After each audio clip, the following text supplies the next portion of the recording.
Okay, let me try that. Right. Good morning, ladies and gentlemen. I think we are live now. Yes, we are live. Right. My name is Benjamin Pius, and on behalf of my team, I want to welcome all of you to this important event, which is supporting community radio broadcasting across Africa. This is our second um, webinar. We had one last month. Now we're having one today, and it's on a specific important issue of resourcing community broadcasting in Africa. How does community broadcasters in Africa get adequately resourced? And once they get this resource in place, if they manage to get it in place in the first instance, how are they supposed to allocate this resource effectively? We've gathered together what my team will call the creme de la creme of the people that are actually leading community broadcasting across the region, across our continent, both from the actual practitioners or our community radio broadcasting providers themselves, and to the guys that are supporting the ecosystem in terms of funding, in terms of infrastructure. We hope that by the end of play today, we would have the opportunity to have learned a lot when it comes to how do we resource community broadcasting in Africa, and how do community broadcasting manage those resources effectively. Like I said, my name is Benjamin Pius. I'm the publisher for Broadcast Media Africa. Before I introduce our panelists today, now before we go into the session fully, I would actually then like to also share with our audience a short presentation on the reason why Broadcast Media Africa has partnered with Tugwana Media to put this program together, this 1 year long program. The reason why we are doing is we would like to share it with our colleagues. So I don't know, Yonela, if you can put up these slides, please. Thank you.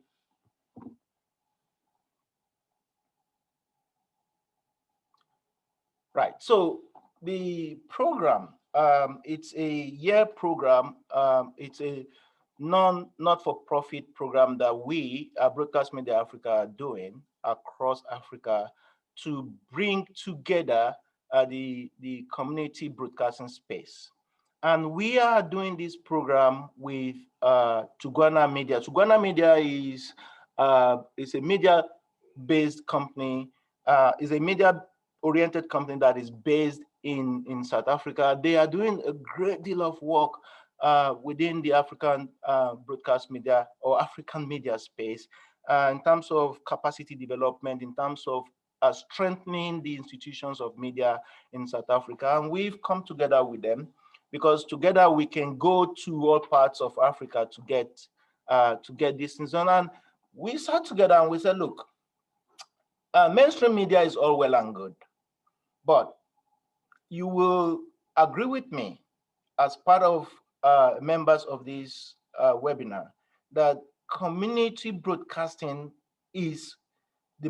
should be the most important arm of media in Africa.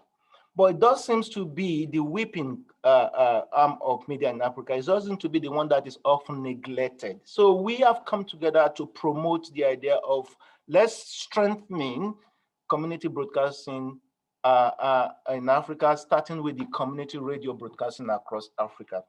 Broadcast Media Africa has a huge, we have capacity to do this across the continent, and we are happy to be working with Tugwana Media, and together we hope that we can put the funders and put the people in place to make this happen. Like I said, our mission is simply to develop community broadcasting in Africa by offering access to world-class standards and practices. And we aim to do this through our focus and priorities. One is we are engaged in consistent capacity building. We do this capacity building via these activities like these free webinars that we offer to the industry, like also the workshops that we're going to be putting together, both online and offline, and also a lot of one-to-one within companies that we're working with, our partners, to provide them with capacity building to make sure that they know what they're doing and how they're doing it. And also we are currently doing a lot of data, gathering data in the industry. We are doing research. I don't know if you've received in the past few days or a week or so, if you received questionnaires from our offices asking specific questions with regards to community radio broadcasting. I think the one we did the last time has to do with how community radio broadcasters are organizing within the digital ecosystem. Essentially, we then want to go into bringing together a Pan-African network of community broadcasters so that community broadcasters across Africa can talk to themselves. These are the kind of platform and facilities that we have in places where I'm residing right now in London, United Kingdom, and also in Europe and also in America, in mostly what they call the developed society. But why can't we also have that within the African continent, where we have professionals that can be linked together, that can talk to each other through a platform that is open? And we hope to achieve that through this opportunity that we have put together in terms of this program. Now, we have also put together a fabulous list of board of advisors. These are our board of advisors, and I see Zukizwa here. Zukizwa, see, now I can't even recognize you with this picture. You changed. Yes, I am one of them. Excellent, excellent. No, that's these guys. These are the advisory board that we've lined up. Their role is simply to advise this program, to tell us how the program should, how they think the program should run, what are the things we should be doing, what they focus, whether we should tweak our focus or not, and essentially, and they have been very, very active. As you can see, Zukizwa is also participating in this webinar. So will be Ken Ikeokere. Last time we have Gail Schimel, who participated, and Cecil from Saba who participated. So we want to thank very much our advisory board, and we wouldn't be able to do this without you, obviously, because you are the guys leading the industry. So this is an opportunity to say thank you to all of you guys, and hopefully we can keep working together to make community broadcaster what it should be on the continent of Africa. Right, so yeah, that's about it. That's the short presentation. Please use the hashtag Community Radio Broadcast Africa to be part of our what we are trying to do. Now, without much ado, ladies and gentlemen, I want to pivot quickly to today's session, so we can get it going. Now, the session we are running right now is going to be looking at the factors that are driving effective resource allocation in community broadcasting organization in Africa. The factors that are driving it. What is it that makes resource allocation or resource acquisition, or whatever you want to call it, happen? What are the impediments? What are the factors that will help us get it together? And I've got people to do justice to this. So I have Jimmy Okello. Jimmy is the national coordinator for the Community Media Network of Uganda. Jimmy, how are you? Thank you. Glad to be here. Excellent. I will give you guys a chance to talk a little bit more about yourself just now. Just want to do a round robin introduction. And also we have Geraldine Fobang. Geraldine is the president of the Cameroon Community Media Networks. Geraldine, can you hear us okay? You're mute, ma'am. You're mute.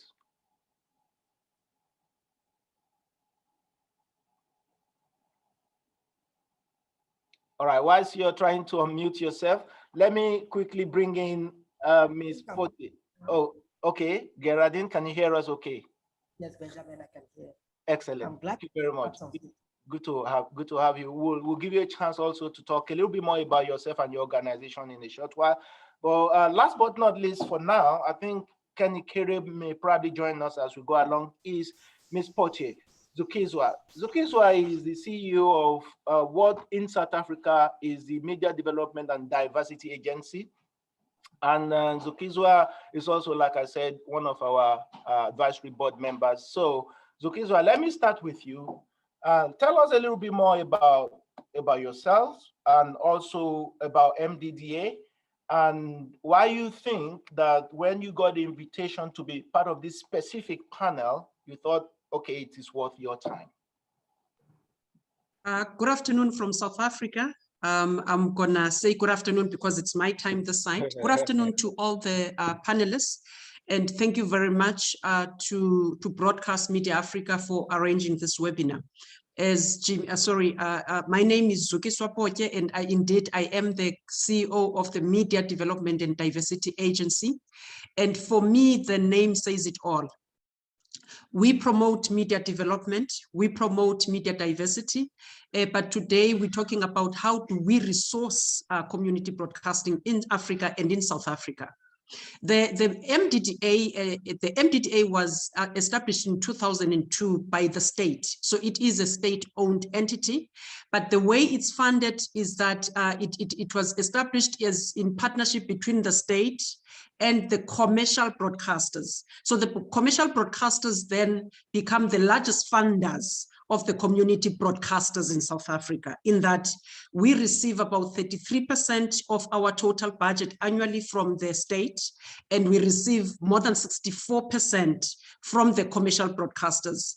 The part that is missing is when we were established, government also went and knocked on the doors of the print media houses, the largest ones in South Africa, and said, please also support the community and small commercial print. And so we lost funding there some couple of years ago. But having said that, this is how we then get resourced as the MDDA, which then ensures that we resource the community broadcasters through a system called, or a legislation called, Universal Access Levy. Each commercial broadcaster is therefore expected through this levy or legislation to pay 0.2% of its annual revenue into the fund, and they then pay, some of them pay through us, others pay through the regulator, which money then goes back to the fiscus. So what do we do at the MDDA?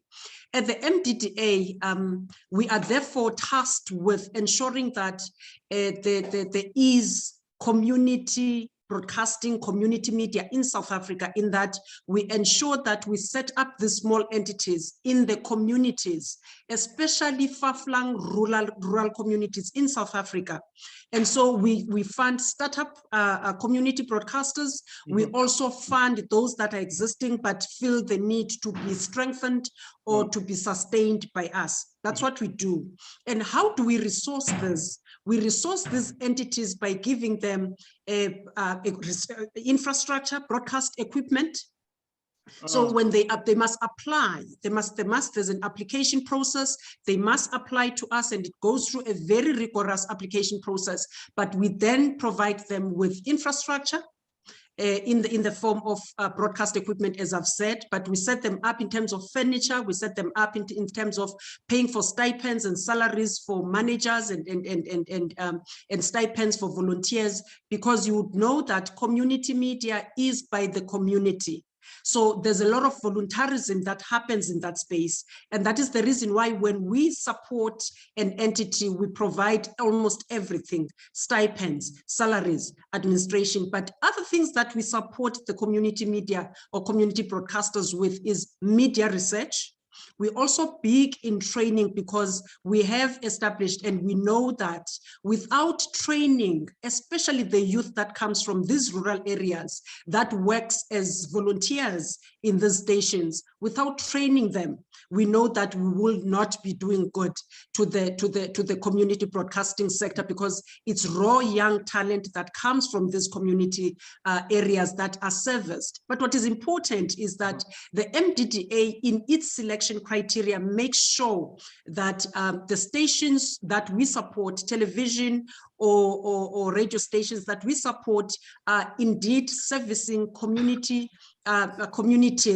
that ensure, and we want to ensure, because that is enshrined in our constitution, to ensure that access to media and access to information in South Africa is in languages. So people must be spoken with and spoken to and communicated with, and they must receive information in the languages that they speak, in the languages that they understand. That is the foremost important thing for us, in that we ensure that there is community media diversity, and that people, and that we encourage the use of indigenous languages in the entities that we service. Thank you very much.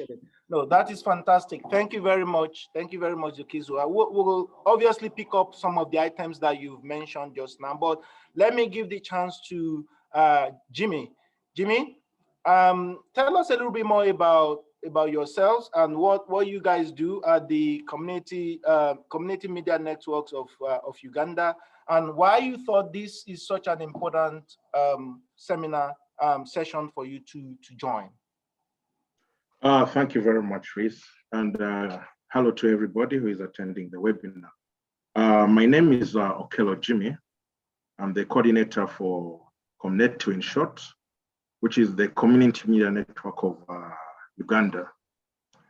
This is an umbrella organization that brings together the community radios in Uganda, whose vision is to have a strong and meaningful community media sector in Uganda, contributing to socio-economic development.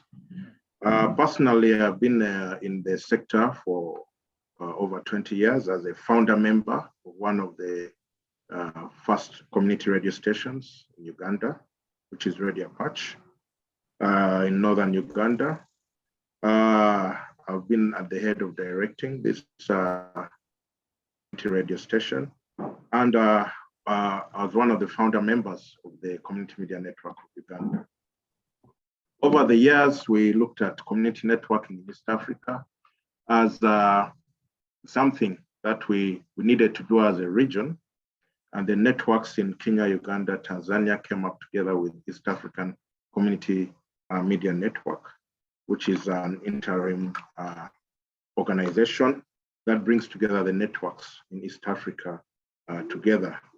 So far, I'm serving also as an interim chair of the East African Community Radio Network. Back to Comnet2 of Uganda. Radio in Uganda has not been on for a long time. The airwaves were liberalized about 30 years ago, and community radio started entering into the sector later than the mainstream media. So as a loose media organization, we were operating among 8 community radio stations that had started in Uganda. I'll name them shortly. And we finally formalized in 2013 in Kampala, Uganda. We launched our network with the help of support from UNESCO and brought together the line ministries, the regulators, the civil society, and practitioners together on that day, so that we can bring attention to community radio. Because in our region, community radio is not well recognized or understood. Not at all. So a launch of that nature by bringing in all the stakeholders. Okay. Our main role is to, of course, do some networking, development of radios, training in basic journalism, media reporting, management, sustainability, also capacity building in one way or another. As a network, when we come together, we're strengthened because many of them are formed through different ways, some through faith-based organizations, others as a community, others as a collaboration between local government and the community. So we needed to bring each other together so that we have our role as stipulated in our broadcasting policy to become stronger, and we can do our role as community radio broadcasters. Okay. Later on. Excellent, Jimmy. Otherwise, we do things like help the community radios do audience research and know the needs of their audience so that they can do the correct programming for them. The community radios that initially were partners or founders of the community included Kagadi Valley Radio, Wama FM, Nabuero. All these are in different parts of the country. Tiger FM Nakaseke in the central, Radio Patch in the central, and of course, Uganda Media Women's Association with Mama FM in the capital city, and Ngora in the eastern, and Uganda Development Services. We are not only a organization that brings together community radio, but there are also other institutions like information centers who do work in media. There are also others in drama and art. We all come together to do media for the community. Excellent. I think for an introduction, I can stop here for now. No, this is the reason why we do this, and also after this, obviously after this session, we make sure that we package the sessions that we've had, so people can also get it on demand and send it out to the community so that people can hear what you have just said now. Even if they haven't joined us, they can hear it later and maybe then reach out to you and say, hey, I'm in Uganda. How can you come and help us to set up properly? Because this has been our problem. And this is the reason why we and Tugwana Media thought this is an important program to run. Now, let me go to the lady in the house, Geraldine Fobang. Geraldine is the president, le président, the Cameroon Community Media Networks. The reason why I try to speak in French, Geraldine, is because I understand, where I believe, or I know that in Cameroon you have... It's bilingual. You're bilingual. So it is not out of place for me to parler en français avec vous. C'est ça? Please just stay with English. Perfect English. Just stay with English, please. Spare me the strength of going through French. My French is horrible. Okay. Benjamin, it's really a pleasure. Thank you. Tell us a bit about yourself and why you thought this also is an important topic for you to be part of, ma'am. Thank you so much, Benjamin. Thank you, Zukiswu. I've already learned much from her, and Jimmy from Uganda. As you've heard, my name is Reverend Geraldine Fobang. I am pastor serving with the Presbyterian Church in Cameroon, and also I'm a journalist, a community media practitioner, and I am the station manager of a radio owned by the Presbyterian Church in Cameroon. They call it the Christian Broadcasting Service Radio. It's located in the southwest region of Cameroon, one of the hit zones of the Anglophone crisis. And so as president of Cameroon Community Media Network, we are a network of journalists, print, audio, visual, and members from the civil society. We are over 250 members spread in 8 regions of Cameroon. We are left just with 2 regions that have not been able to penetrate. And so we formed the network so that we can strengthen ourselves, building our capacity, because community media is well listened to here in Cameroon. Like I heard Jimmy Uganda said, they have challenges, they are not well listened in Uganda, but in Cameroon is the reverse. The audience in Cameroon, they have trust, confidence in their community media because they speak in language that they can understand. And at times they speak in idioms that only the local people can be able to understand. And so since we are into a crisis, even the community is losing trust from the government. So the state broadcaster seem to propagate or propaganda for the government. So the people seem to have lost trust. And so they depend and rely on community media for verified information. And so as a network, we are unable to finance ourselves. I listened to Zukiswu, and I was amazed at what they are doing in South Africa. Because here in Cameroon, community media funding is solely on the shoulder of the proprietor. because Cameroon has laws that it is difficult to have legal documents that you can benefit from government subvention.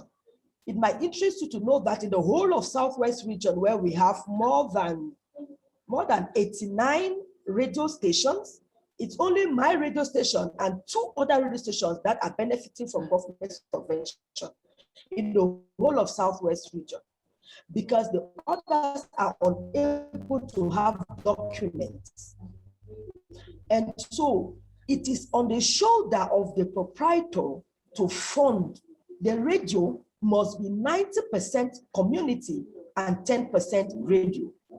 Therefore, you involve the community in the programming, in the day-to-day management of the radio, so that when they feel involved in the radio addresses their day-to-day needs, then they can be able to fund that radio. I take you an example of what happened in one of our radios, narrated to us by one of our members who came for a network meeting.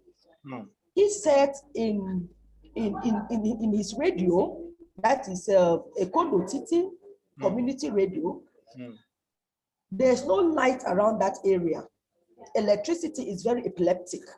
So the community management board of the radio bought a generator for the radio. So when there is no light, members from the community come to charge their phones for 100 francs. And so for one day, they could charge even up to 500 phones. So that is it's resourcing for the media organ. And in another community, in the BLM community, they said they are able to fund their radio because members of the management board, they contribute raw food and bring to the staff of the radio. So that is their own way of contributing towards the sustenance of the radio. So it is basically on the shoulders of he who has the radio to be able to fund the radio. All right. So we'll talk. Thank you very much, Geraldine. I mean, this is awesome stuff that's coming out from all the places that you guys are based at.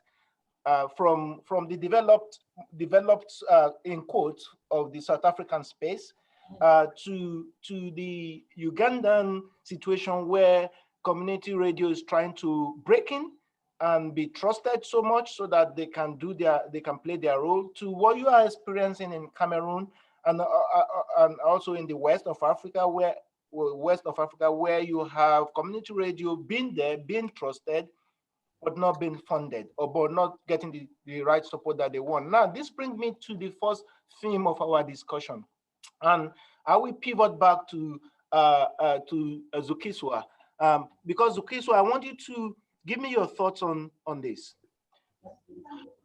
Public policy. Now, I need you to speak as much as you can from your point of view in South Africa and the general point of view as a leader in funding or develop or helping public community broadcasters to develop, or the media space to develop as a whole. Talk to me about what you think about the role of public policy. In your experience, are public policy hindering or assisting development of community radio in Africa? If they are hindering, what would stop them? What can be done within the stakeholders or within the value chain to help to stop that hindrance?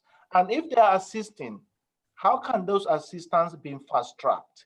Again, speak from your experience within the South African space and also from your general experience as a leader in the industry. And I will ask the same question to the other two participants as well, but you go first. All right, thank you very much. I think it's doing both. To be honest, I think that the broadcasting in South Africa is highly regulated, heavily. And it has got its pros and cons, therefore. So once a community has established a non-profit organization and they call it a community radio station, they go to the regulator for a broadcasting license. The MDDA does not fund any applicant that is not a licensee. That is the first hindrance, in that in 2021, we're still unable to fund digital radio, digital television. because there is no legislative framework to regulate those. And the reason for that is because in our act and in the Regulators Act, a community is defined narrowly as an interest group or a geographical location. That is how we define a community. And so you will see that if you come to us and you say, I'm a digital radio, we will not be able to assist you until legislation opens up and that legislation is amended. And then we've got an issue in South Africa, and I think in the world over, where you've got these big organizations, your Googles, your Facebooks, that are not necessarily paying the tax and are not contributing, even though they are almost monopoly, they're not contributing towards the development of the community media. And again, it's because there is some legislation deficit on how they must contribute, if they must contribute.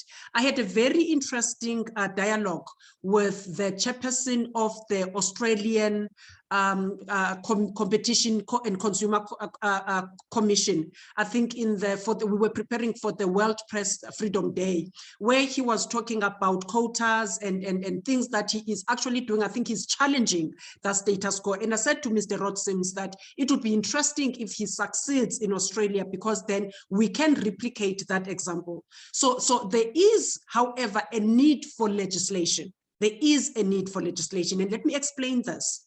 If we do not have legislation, the money that we plant and we plow into these entities may actually go into areas where we had not intended to. So when we fund a community radio station, and I must hasten to say that South Africa between 1994, which was democracy, pre-democracy, and now we've got more than 280, about 290 community radio stations. We've got about 6 community televisions, and we've got more than 200 independent publishers that the MDDA is seized with supporting. And however, we have not reached all of them because of the lack of resources.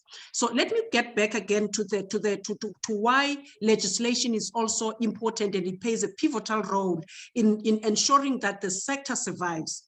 When you apply to us, we also make sure that as part of the requirements, you are compliant with our tax laws. And why is that? That is because if you are compliant with the tax laws of South Africa, you then are going to be able to do business with the state. So the state can buy community media space from you because you are compliant. When you are not compliant, you're going to have challenges. We also, over time, have seen that there's governance challenges in the stations, how they are run. We are not saying they must be run as commercial stations. However, it is important to run them as small business, even though we are saying because you are a non-profit, you are therefore not required to, so you can't, that revenue or profit is not for your pocket. It is also plowed back to the community radio stations. So we found that those that are struggling with governance and compliance with the laws that exist in South Africa actually then are struggling to actually then do business with the state or even with the corporate South Africa. So you won't be able to do anything if you're non-compliant. You won't be able to do business with the state or any other investor or advertiser for that matter, because we're beginning to say even corporate South Africa must come to the table. If it's Coca-Cola, I'm sorry, I'm giving an example of a company. Everyone in South Africa in the rural areas drink this cold drink, and therefore it is your duty to also then buy community media. And I must agree with Geraldine in saying that in this time of the pandemic of COVID-19, communities rely on the community broadcasters. And in South Africa, we pride ourselves with saying that the community broadcasters, they provide news in the languages that those communities speak. So it is local content, which is very important. But we're wanting that local content to be premium so that it compels advertisers to actually buy from the community media as well. Thank you. No, excellent. That's really, really well put. And I think some of the key points you've made there, we'll come back to see how that works, especially with the issue of the the business model, the community radio business model, the non-for-profit. Well, what is the problem, or what is the issues around that? But let me turn to Jimmy. Jimmy, in Uganda, same or the same questions. I kind of have a feeling what the answer will be in terms of does current public policies, does it support, does it assist, or does it hinder what the work that your members of your community are trying to do to build a viable, sustainable community broadcasting, community radio ecosystem in Uganda? What is your take? If it does, why does it support? If it doesn't, what can be done to change the situation? If you can put your context within the next 2 minutes, so because we have a lot to cover, I will really appreciate that, Jimmy. You got the floor. All right, thank you very much. One of the guiding policies, actually there are two guiding policies in Uganda which can affect the community radio sector. One is the broadcasting policy, and one is the digital policy in Uganda. When you look at our policies here on paper, they are really very beautiful. If you take a read on the broadcasting policy of Uganda, you'd say, wow, community radio should be taking over the media sector. Because when you look at the three major stakeholders in it, it's the community broadcaster, then you have the government, and then the regulators. What's provided in the policy for the broadcasters to do is really wonderful, to provide citizens with a platform, to articulate their local issues, provide more opportunities for programming, in indigenous languages, in all the Ugandan languages. We have over 60 languages in Uganda. Reduce the gap between urban and the rural communities. It is really wonderful when you look at the broadcasting policies, because it encourages the members of the community to participate, in planning, production, presentation of their programs. And that is what the community radios really want to do. But when you look at the role of the government, it's also wonderful what they're supposed to do. The government is to ensure that the necessary legal framework is in place. They're there to make sure that community broadcasting promotes coexistence between the communities, provide technical and other support. But on the reality, when you look at the legal environment that is there in place, you will find that it suppresses the progress and development of the community radio sectors. When you look at the laws that are in place that suppress journalists, presenters, content creation, and all that, you see that most of it is actually putting community radio down. On the other side, when you go to the regulators are the ones supposed to control the way the media is behaving. They're supposed to avail, things like geographical and interest-based community broadcasting license. Now you'll find that the broadcasting regulator has a flat kind of licensing for all community radios. A community radio, a faith-based radio, a commercial radio is taken as the same. So you are not offered, a favorable licensing regime for community radios. So you'll find that the regulator will impose community radios should not exceed, technically, broadcast more than 100 watts. Now, 100 watts, when you're looking at a geographical area of a tribe in Uganda, if 100 watts can only take you about 10 kilometers, but you have districts and regions that you cover, geographical communities that go way beyond that, then they're limiting community radios to that wattage. When it comes to frequency allocation, right now, they are making community radios share frequencies. So you'll find a community radio being given a frequency, say 99.9, 99.9 all over the country. So this does not help in identification of the community, where you belong, branding of the people, and your sector of community radio that you're trying to serve. And then there are no waivers. I've had the experience from South Africa that people have provided funds, community radio, to establish themselves. But this is not the situation in Uganda. Yet the policy says that the regulator should ensure that they have the structures in place for community radios. They have the mandate in place. Frequencies should be there. Technology in place should be there. But that is not the case here. Yeah. So you look at the beautiful policies, ensure that community media are well managed, financially stable and innovative. Community participation, UCC will plan to allot frequencies specifically for the maintenance and expansion of the service, but it's for reducing the frequency. The frequencies in Uganda are almost complete, and they face competition from the commercial sectors who may be able to pay more because they're allowed to use a higher power. So revenue is in the mind of the regulator. They need to collect money from the commercial radio stations. So again, they leave the community radio stations in limbo. So in the areas of supporting building in terms of human resource capacity development, those programs are not in place by the Uganda Communications Commission right now. So community radios are left, if they're not in a network that can come together and organize training through donors or within themselves to train and build capacity of the radio station staff and management, that is not provided for by the UCC.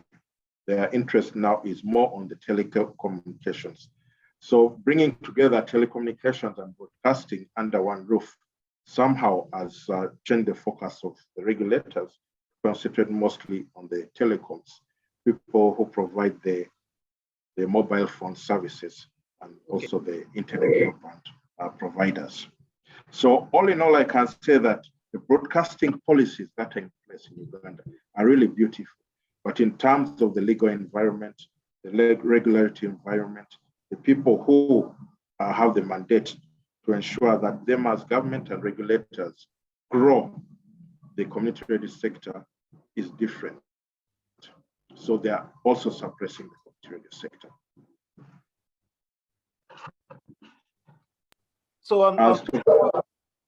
So Jimmy, on paper, what you're saying is on paper, it's fabulous. The theory is excellent. But now let's go and practice it in the world, in society, and then we get the short shrift because community radio broadcasters are treated with nonchalance. I see that, Geraldine, you are nodding your head vigorously when I was saying that. Is that the same experience that you have now? If that is the same experience that you have, I want you to come from the point of view is, yes, this is what we feel. Public policy is not working. Or maybe it is, you tell me. But if it isn't working, I want you to focus a bit on what can be done. Because after you, we will need to go on to the next item that I want us to describe, to talk about. What can be done to fix things, to make sure that across Africa, people can learn maybe from the experiences of South Africa, but beyond that, what else can be done to fix things, to make sure that public policy implementation in practice actually work for our sector, community broadcasting? Thank you so much, Benjamin. And just take everything that Jimmy has said. It works perfectly well for Cameroon, but for the fact that the government. Now, I think we've lost. Does not share frequency. Okay, each radio is allocated its own frequency. So every other thing is true, but for this sharing of frequency. So I think what can be done to salvage the community media in Africa is that the democratic process in Africa should actually be democratic. Because the problem with Africa is that we have seat-tight politicians. And so they want to do everything in such a way that they will stifle the media, that the media cannot be critical with their actions, so that they will continue to remain in power. I give you a practical example with Cameroon. Our president has been in power for 38 or 39 years. And the policy states that the government needs to give subvention to community radio. But the procedure to get the documents is an uphill task. They do not want you to have documents so that you operate under what is known in Cameroon as administrative tolerance. And once a media organ is operating under administrative tolerance, it is a way to handle you and show you the hammer all the time. That if you want to be critical with the government, know that we have to crack your head. And that's why there is information holding, there's no press freedom. So if this is put into practice, that the countries are able to be democratic, that the democratization is free and fluid, that the government is not afraid because they have skeletons in their cupboard, then I think they can be able to implement the laudable policies that they have concerning community media. But so long as the democracy is still on paper, not being practiced, it can be very difficult to find a way out, except we want a revolution, which can be very difficult too. All right. Look, I understand the political situation in most African countries are quite difficult, and that affects media. I understand that. But seeing that we will try as much as possible to try and see what we can effect ourselves. Because if we are waiting for leaders to change their minds, that might be something that we have to wait forever for. But what can we do right now? What can community radio broadcasters do right now? In terms of— There is need. Yeah, go ahead. There is need for a networking. And that is what we are doing now in Cameroon.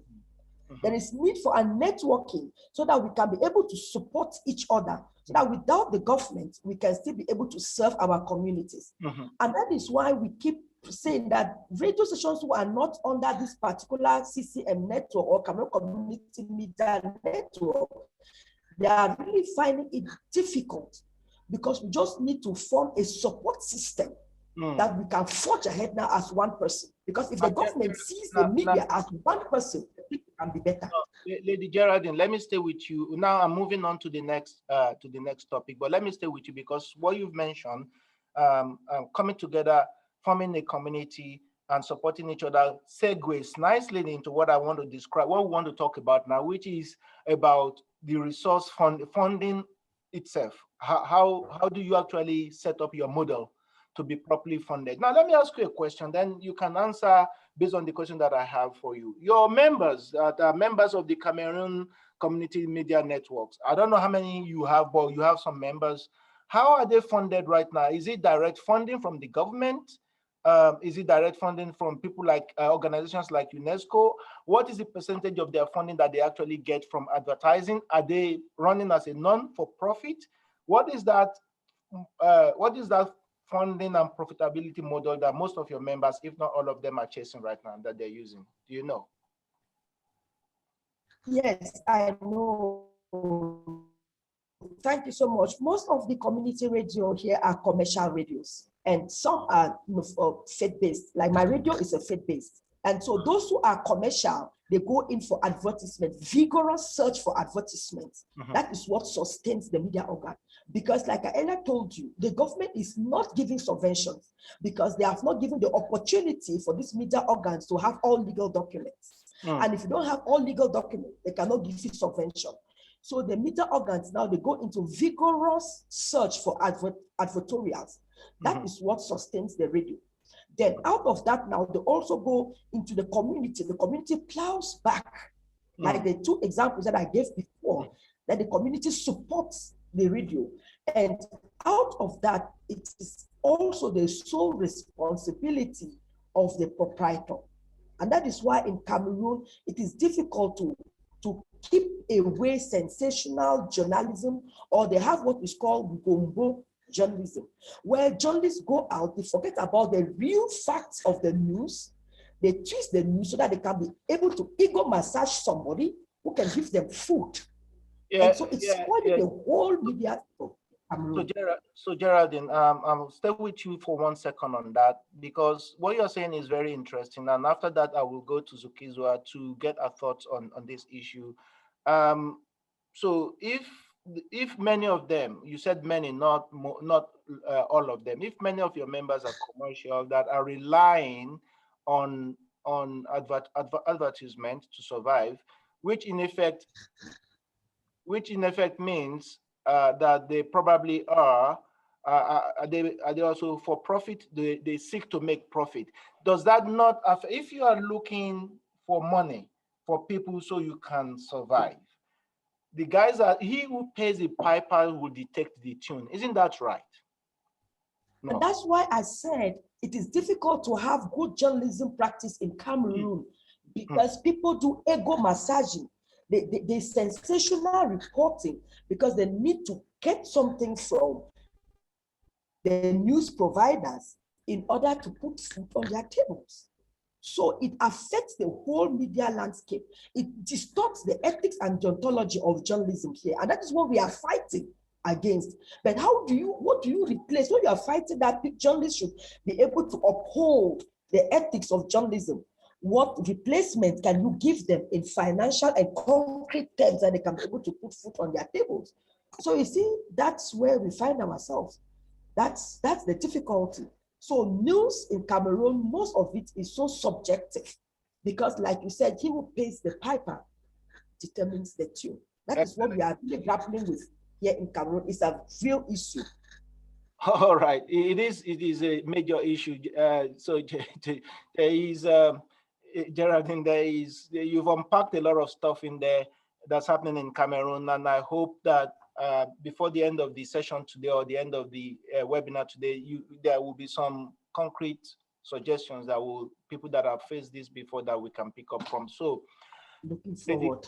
Lady Sukiswa, you tell me. I mean, I suppose that's why the sages, the wise people in South Africa put together MDDA so that they can support organizations that may be struggling. But I hear from you now, correct me if I heard it wrongly, you only support organizations that are not for profit. You don't support commercial organizations. Is there any, can you give us the reason why you guys took that determination? Well, certainly. I think the first thing is to define the media landscape in South Africa. In South Africa, we've got the public broadcaster, which has, I think it's got about 18 community radios, 18 radio stations and televisions. And we've got commercial broadcasting, and we've got community media broadcasting. And so we are the third tier of media in South Africa. So the other thing I would like to mention is that at the beginning of and why community media was established, there was a lot of involvement and there was a lot of drive from the civil society. In fact, civil society drove that process in South Africa because you would remember that community media is part of the redress of the apartheid of apartheid South Africa in ensuring that those communities that were sidelined and did not have access to media and information had that in their indigenous languages. So that is, I think that is very important in South Africa to say that that access to information, freedom of press, freedom of speech are actually guaranteed in the Constitution of South Africa. And there is a process when you have broken those that you get put through. So it is not very easy in South Africa. Yes, it happens in some pockets, but it is not easy in South Africa because everybody knows that that is guaranteed in the Bill of Rights of the Constitution of South Africa. So let me come to, what was your question again? So you don't fund, you only support.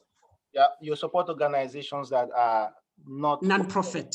Why did you take that determination? So we can build up on that. Okay, so remember that you must build from the fact that we've got the three-tier media landscape in South Africa. And so the way in which community media was conceptualized, particularly broadcasting, commercial broadcasting was told that you would actually be responsible for setting up the community broadcasting. So that's what has happened.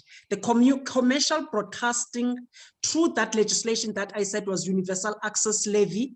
So there is a law that says 0.2% of your revenue would actually go to the MDDA so that it actually establishes it strengthens and it sustains community broadcasting in South Africa. So that is the reason why, and we then said, because these are for communities, they need not be run as commercial radio stations, because if it's commercial, it means someone will actually then have to take the profit. But in the community media, NPO, NGO model, that investment or that profit or revenue is plowed back to the community in terms of sustaining the station. And I must hasten to say that we are struggling with sustainability in South Africa. In fact, at this point, South Africa is embarking, through the MDDA, is embarking on a process called sustainability research, which we want to actually then see ourselves develop the first sustainability model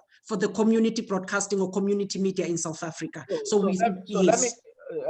Zukiswa, let me come in there and let's elaborate on that sustainability issue for a minute. Jimmy, I will come to you to talk about this non-for-profit or profit model situation in Uganda. But I think that sustainability issue is something that I want you to open up a little bit. Why are you having issues with sustainability within that space? Is sustainability, does it have to do with pure financial sustainability? Or what sort of sustainability are you looking at? And what do you expect to get in this report? I don't know if you've started doing the research or if you already have a report. What are you expecting to see at least? All right, so what is informed the thought and idea to come up with a sustainability model in South Africa through the MDDA is our experience. Remember, I said of the 280 community radio stations, for the 18 years that the MDDA was established, we funded the first community radio station in 2004 because we established in 2002. So we have found ourselves that we're not able to reach the entire universe in terms of the radio stations that exist or community televisions or even the print. Why is that so? We have to date funded about 160, and we continuously are funding the same beneficiaries. So a person would come three times, 4 times, 5 times, 6 times, which means that there is a sustainability problem.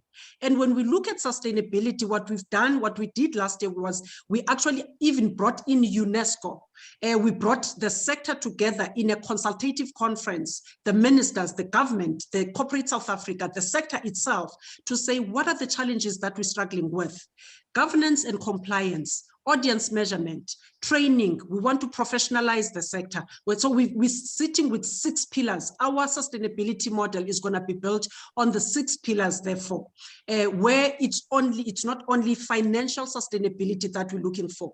The late minister, my minister, used to say, Zukiswa, how much embedded is this community media on the community? I normally make an example to say that I come from a very rural, poor area. If we were to have a community radio station, it would be interesting because we're saying community media must be sustained and be supported by the community which it services.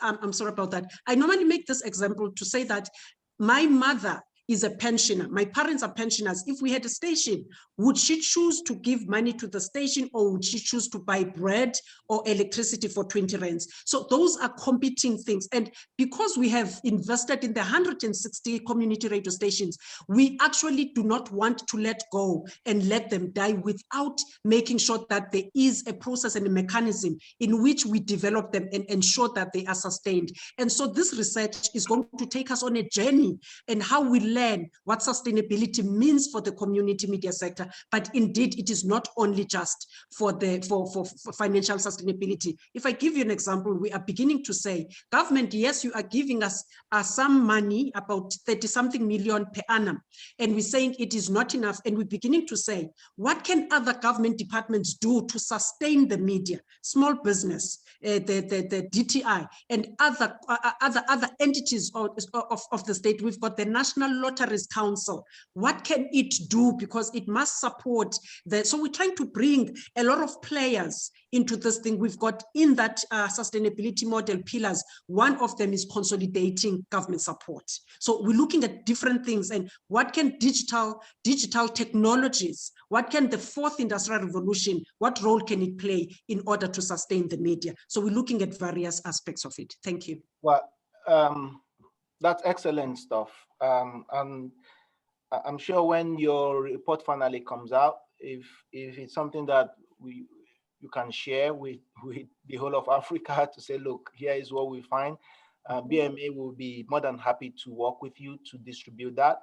And also, I think we ourselves were looking to see what sort of best practices are coming out from bright spots of Africa, so we can project that. And I think I will be having more conversation with you on that later on as we go. So, Monsieur Jimmy, tell me. Yes, please.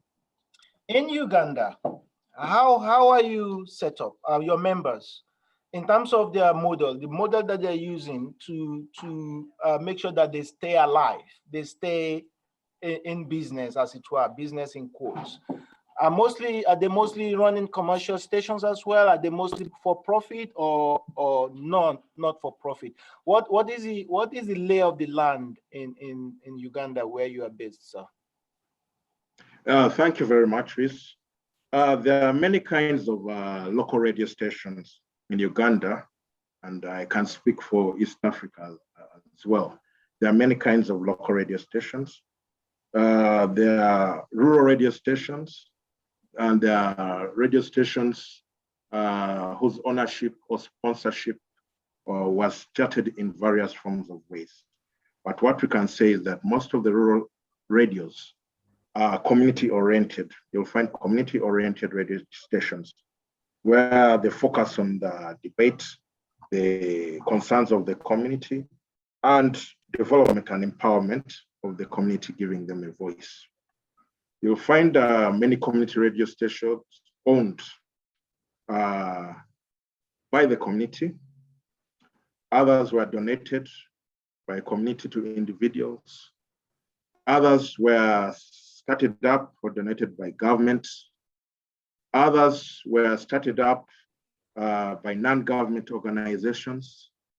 And others were started by foreign support agencies, and others, again, are owned by a kind of NGO working in development in the community. So there are different modes and forms of ownership which impact on the kind of operation of the community radio. The community radio has to survive, and they are being regulated by the Uganda Communications Commission. Most of these community-oriented radios are allowed to generate income, to generate what? Revenue. So as a community-oriented station, depending on your sponsorship and government, you are free to generate revenues to sustain your operations in a not-for-profit formula or kind of way. So as an organization with their constitution, with their memorandum and articles of association, which are presented to the regulators and registrations, clearly stipulate on how your sustainability is. In fact, one of the key issues that the new regulations that the UCC put up is that radio stations have to present their feasibility plans, their cash flow plans, or let me just say their business plan before they license you, so that they see that you're operating in not for profit modus operandi.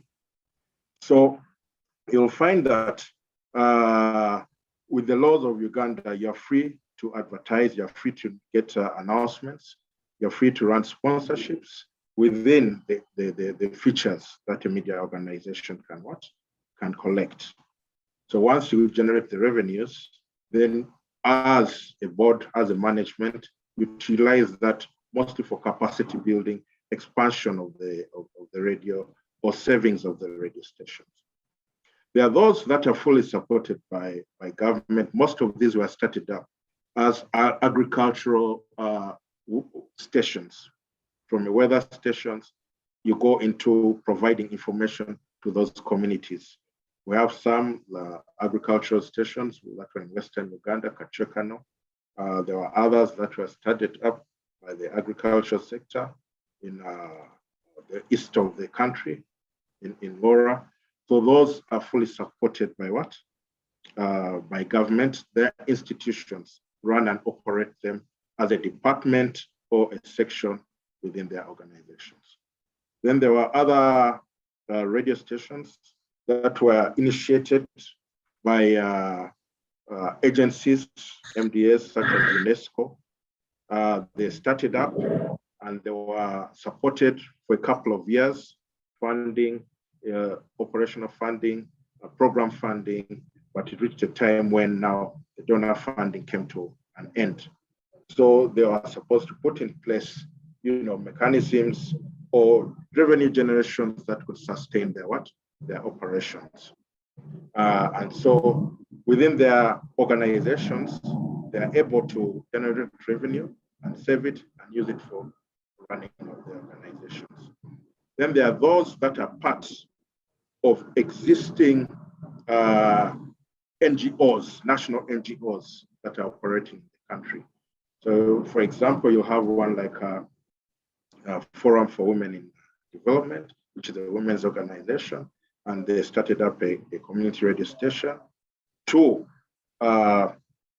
give voice, mostly to the women, articulate gender issues, but they get a little support on staffing, but then raising money to cater for operational costs has to be done by the management of the radio station. We also have others in the same areas like Kagadi, which is Kagadi FM, that was Uganda Rural Development Trust. We also have one of our biggest, in fact, our biggest in the city, Mama FM, which is also run under the Uganda Media Women's Association, also as part of theirs, because as a women's association, they have print, they have media, online, and different other things. So they have to generate revenue. But of course, you need to have your memorandum of articles clear on how you are going to use this. The registrar, the regulator, keen to know that once you incorporate, you are incorporated as an organization that is not for for profit. Because once you accept an announcement and somebody pays money for it and you're stipulating for it, that's already a commercial transaction. So we're allowed to do those commercial transactions, but not for benefit of one particular person or for the sponsors or directors of the community radio station. So that's the situation that we have in Uganda with the community radios. That's highly interesting. Highly interesting. You're giving us a picture of how Uganda is being set up with rates of in terms of the modeling. Now, this seminar, this session is supposed to end now in the next 10 minutes. So what I want to do within this closing period is to just go back to each one of you and just to say, guys, out there, we are going to have to run a community radio platform that in Africa, that is what is what. Now, I want each one of you to give me your take home, your takeaway as to these are the focus points that anyone or any jurisdiction that wants community radio or community broadcasting to develop, these are the items that we need to focus on. We've talked about networks, supporting each other. We've talked about funding. We've talked about the modeling of how these things are set up. Let's bring it together. Your take-home points of, these are the points that I want us to bear in mind going forward as we seek to make sure that community radio is developed, or community broadcasting, as it were, is developed within our jurisdiction and in Africa as a whole. Who wants to go first? Geraldine, would you go first? Yes, I think we should just also add capacity building. We should add capacity building, because if the staff does not have the capacity, then even if you give them 1 million also, they'll not be able to consume the 1 million or even 100 million, So they're supposed to have that capacity, and they should be able to understand the meaning of community radio. Many people operate and function within the community radio, but don't understand the dynamics of a community radio. We need to let them know the difference between community radio, commercial radio, faith-based radio. So if they build their capacity in this area, then I think they can be able now to liaise and find funding where it is necessary. How do I say so? For instance, you would see now that if a purely commercial radio knows that they're a commercial radio, they can network together, because funders like to work with network. They don't like to fund individuals. They can network together and write projects like what we are doing now with CCMM. We are executing a project for Fondation Irondais, and that project is paying each radio that they're able to get their equipment, maybe their recorders and small things. That is a means of sustainability. They should, on the other hand, the community radio should know that they are purely for the community, by the community, and from the community. By so doing, they should involve the management of that radio into the hands of the local community. By so doing, the local community will generate income that can be able to sustain that community radio. I think if we level it like this, let each sector know how they're supposed to operate, then we can boast of sustainability. If not, if we just keep crisscrossing anyhow, then the future might be very difficult to harness and to keep it strong on a solid foundation. Maybe I also wish to learn more from other panelists. Thank you. Thank you very much, Lady Geraldine. Zukiswa, what are your takeaway points for us now? All right, I think I've learned a lot from the colleagues. I think the first thing that I would like to say is that it is very important for the radio community broadcasting to thrive, that government provide favorable legislation. That's the first thing. The second thing for me is that I think Africa must talk to itself. We must come together as Africa and talk about and design our own sustainability for community media broadcasting in Africa. Yes, we must learn from UNESCO's and all those other ones, but we must begin to now talk about what does sustainability mean for community broadcasting in Africa. And I think for me, those are the things that I would like to say today. Thank you. Nicely put, very well put. And last but not least, Jimmy, what are your takeaways that you want us you want to remind us as we go on in trying to boost community radio broadcasting in Africa?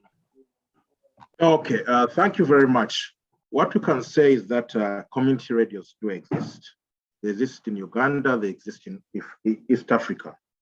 They are owned and they are operated by the community and different people who support community radio.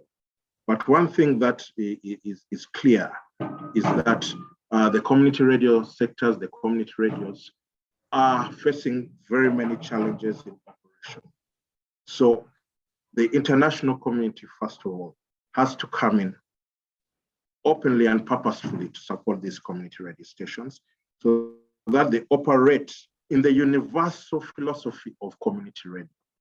If we don't get interventions from the likes of maybe DFID in the UK where you are, UNESCO, CEDA and other organizations that believe in communication rights for everybody, the community radios will continue to struggle. Why? Because it is a medium that works in the digital arena, equipment arena, human resource arena, which needs a lot of capital investment.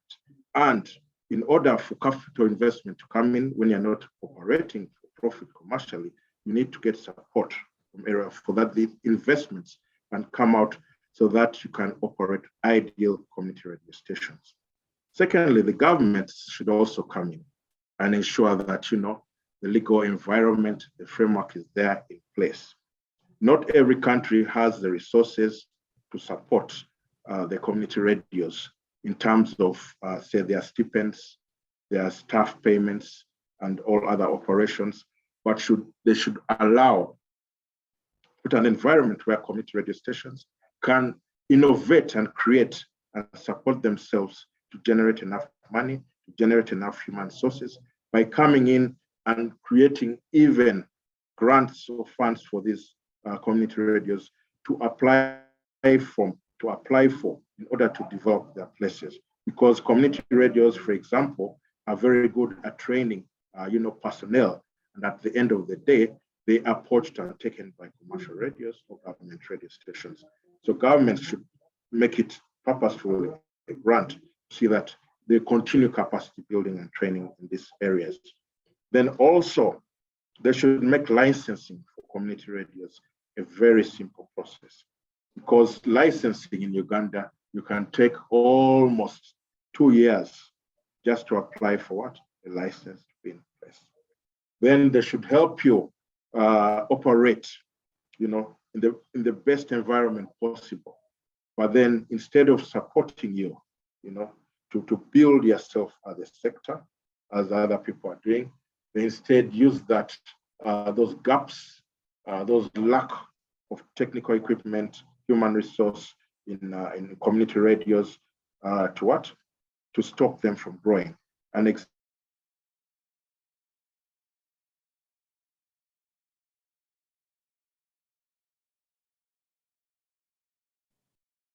You muted. I am muted. Sorry, I thought I got the freeze too. No, Jimmy is frozen. Here you go. In conclusion, communities should also be brought on board to understand what the community radios will be able to do for them. Thank you. I've taken up a lot of time. No, that's fine. For a second, we didn't hear some of the stuff you were talking about, and I was trying to say we didn't hear you, but I was muted too. But there you go.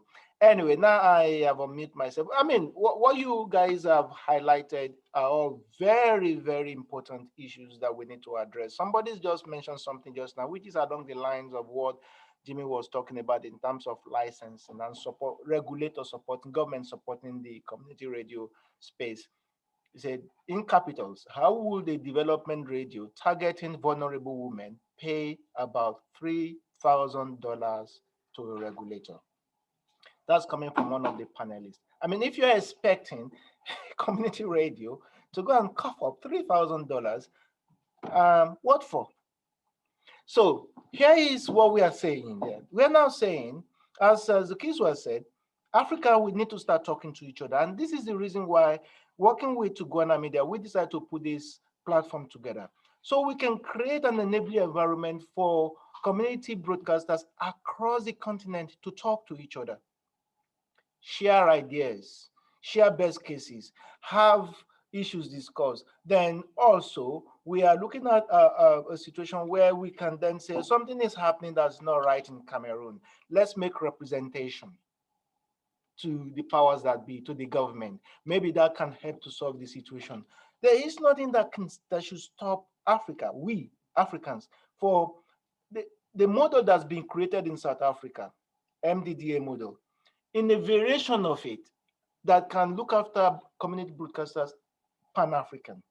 So if we have a program or a system where we all come together, we all try and see how we can get funding for struggling community broadcasters and how we can use that to also develop intellectual capacity to support them, I think we might start to be able to solve our problems.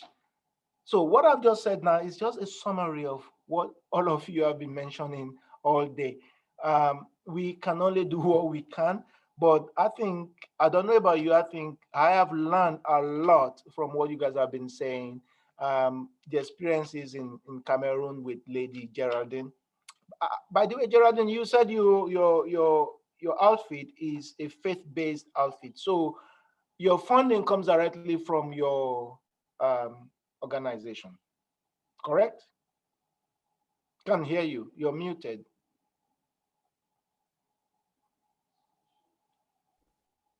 Yeah, our funding is 100% from the Presbyterian Church in Cameroon. Right. We don't take advertorials, but we help the community to even give out announcements, radio spots for free. They don't pay us, just do that for free. That's our corporate responsibility to our community.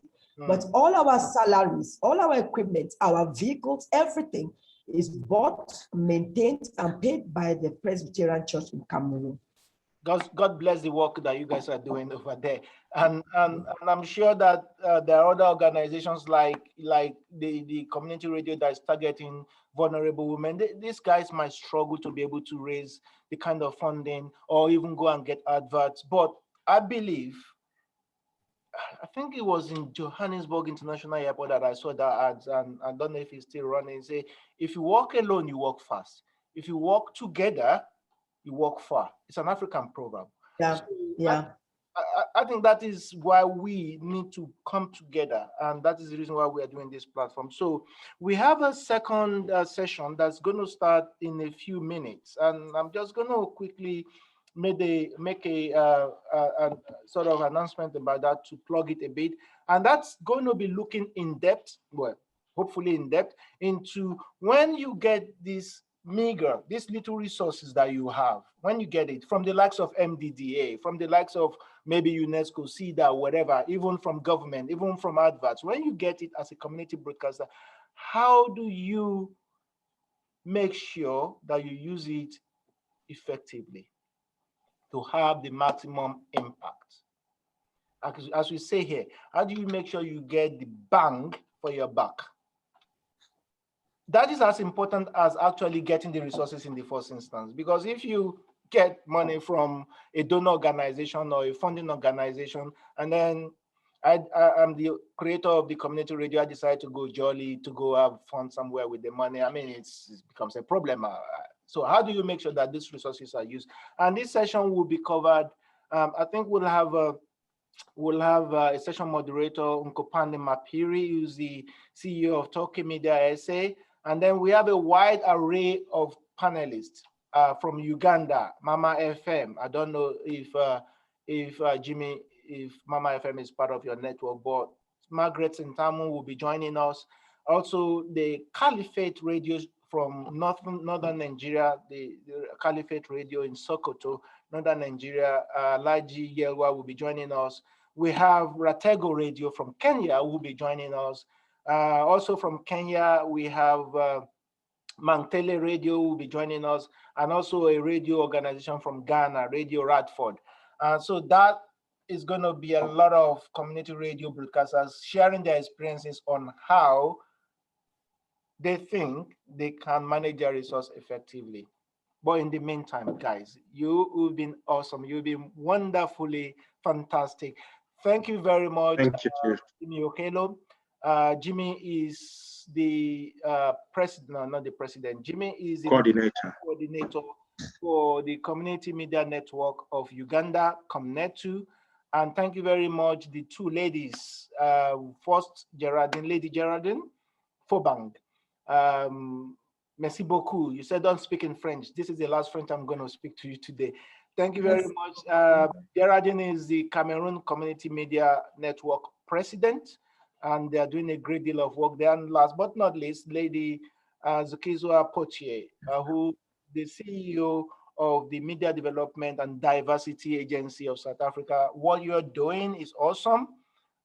It's what should be replicated across the continent. We will be knocking on your door, Azukiswa, to see how we can make this happen. Thank you very much, guys. And hopefully, if you're available, let's see you on the other side, okay? All right. Thank you and bye-bye. Bye-bye.